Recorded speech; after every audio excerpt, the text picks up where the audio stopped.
ಹೇಗಿರುತ್ತೆ ಅನ್ನೋದು. ಈಗಾಗಲೇ ಇದರ ಪ್ರಕಾರ ನ್ಯಾಯಮೂರ್ತಿ AS ಪಾಶ್ಚಾಪುರಿ ಅವರು ಇವರು ಉಚ್ಚ ನ್ಯಾಯಾಲಯದಲ್ಲಿ ಜೊತೆಗೆ ಕನ್ನಡ ಮಾತೃಭಾಷೆ ಇರತಕ್ಕಂಥವ್ರು, ಈಗ ಗಡಿನಾಡಿನಲ್ಲಿ ನಿವೃತ್ತಿಯಾದ ಮೇಲೆ ಇರ್ತಕ್ಕಂಥವ್ರು, ಕನ್ನಡದ ಬಗ್ಗೆ ಕಾಳಜಿ ಹೊಂದಿರತಕ್ಕಂಥವ್ರು, ಅವರ ನೇತೃತ್ವದಲ್ಲಿ ಇನ್ನೊಬ್ಬ ಜಿಲ್ಲಾ ನ್ಯಾಯಾಧೀಶರಾಗಿ ಅತಿ ಹೆಚ್ಚು ಕನ್ನಡದಲ್ಲಿಯೇ ತೀರ್ಪುಗಳನ್ನು ಕೊಟ್ಟು ಕನ್ನಡ ಅಭಿವೃದ್ಧಿ ಪ್ರಾಧಿಕಾರದಿಂದ ಪುರಸ್ಕಾರವನ್ನು ಹೊಂದಿರತಕ್ಕಂಥ ಶಿವಲಿಂಗೇಗೌಡರು ಇಬ್ಬರು ನ್ಯಾಯಾಲಯ ಕ್ಷೇತ್ರದಲ್ಲಿ ಇರ್ತಕ್ಕಂಥ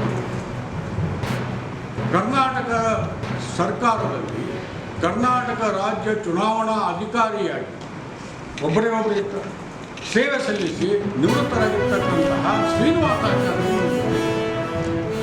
ಇಬ್ಬರು ಅಡ್ವೊಕೇಟ್ ಇದ್ದಾರೆ. 5 ಜನ ಕನ್ನಡ ಸಾಹಿತ್ಯ ಪರಿಷತ್ತಿನ ಕಾರ್ಯಕಾರಿ ಸಮಿತಿಯ ಪ್ರತಿನಿಧಿಗಳಿದ್ದಾರೆ. ಅದರಲ್ಲಿ ಹಿಂದುಳಿದ ವರ್ಗದವರು, ಶೆಡ್ಯೂಲ್ ಕಾಸ್ಟ್ ಅವರು ಮತ್ತು ಮಹಿಳಾ ಪ್ರತಿನಿಧಿ ಇದ್ದಾರೆ. ಇಬ್ಬರು ಚುನಾಯಿತ ಅಧ್ಯಕ್ಷರಿದ್ದಾರೆ.